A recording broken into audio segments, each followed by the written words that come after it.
आज भारत की सेनाएं किसी भी चुनौती का सामना करने के लिए पूरी तरह से सक्षम हैं मेरे बहनों भाइयों। और भारतीय सेना का शौर्य और पराक्रम 2 साल पहले ही हम पूरी दुनिया ने देखा है। मैं जानता हूं तरह तरह की भ्रांतियां पैदा की जा रही हैं, क्या क्या नहीं कहा जा रहा है।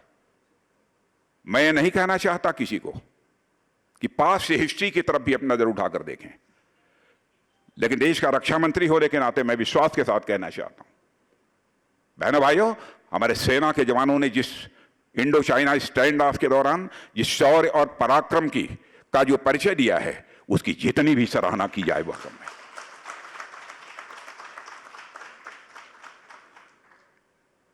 हम कोई भी काम करते हैं देश के लिए काम करते हैं। कोई भी हमारी राजनीतिक पार्टी हो सकती है। बहुत सारे मुद्दे हैं किसी राजनीतिक पार्टी को नीचा दिखाने के लिए,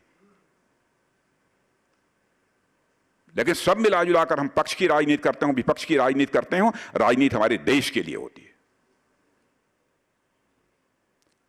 जो मन आए हम बोल जाएं, हम अपने देश के जवानों के मनोबल को तोड़ें, यह इंसाफ नहीं है।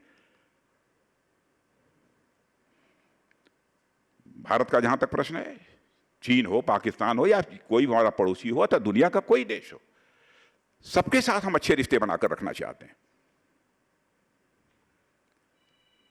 और वह भारत, जैसा मैंने बताया ना, वसुधैव कुटुंबकम का संदेश देने वाला भारत है। हम किसी को चुनौती नहीं देते,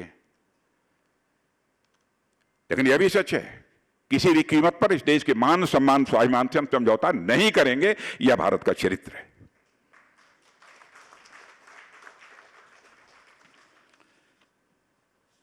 इन 60 वर्षों में बाह्य और आंतरिक सुरक्षा के ढांचे पर भी मैं यहां चर्चा करना चाहूंगा कि मजबूत हुआ है। आतंकवाद, नक्सलवाद, उग्रवाद, यह सब सारी घटनाएं बहुत हुई हैं। आतंकवाद के मुद्दे पर मैं यह दावा नहीं करना चाहता कि हमको 100% कामयाबी मिल गई है। मैं मानता हूं कि जब तक हमारा एक पड़ोसी मित्र रहेगा, तब तक थोड़ा ये चुनौती हमारे सामने से बनी रहेगी। लेकिन काफी हद तक इन आतंकवादियों को एलिमिनेट करने में हमारे सेना, हमारे पैरामिलिट्री फोर्स और हमारे जम्मू कश्मीर पुलिस के बीच जैसा म्यूचुअल कोऑर्डिनेशन रहा है, उसके कारण हमको बेहद शानदार एक कामयाबी हासिल हुई है। और आपने देखा है कि हमारी सरकार कोई कमजोर सरकार नहीं है।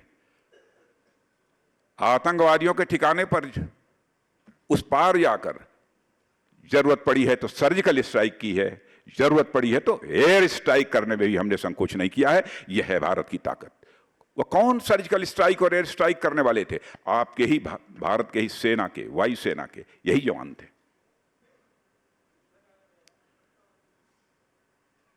आगे का युद्ध जो होगा, युद्ध के तरीके बदलेंगे, इसे भी मैं मानता हूं। उस डिटेल में मैं नहीं जाना चाहता हूं। उसके लिए हम अपने भारत को तैयार कर रहे हूं। इसके अतिरिक्त मैं कुछ राष्ट्रीय मुद्दे जो लंबे समय तक इस भारत में पेंडिंग थे, उसकी भी यहां मैं चर्चा करना चाहूंगा। आर्टिकल 370, आश्वासन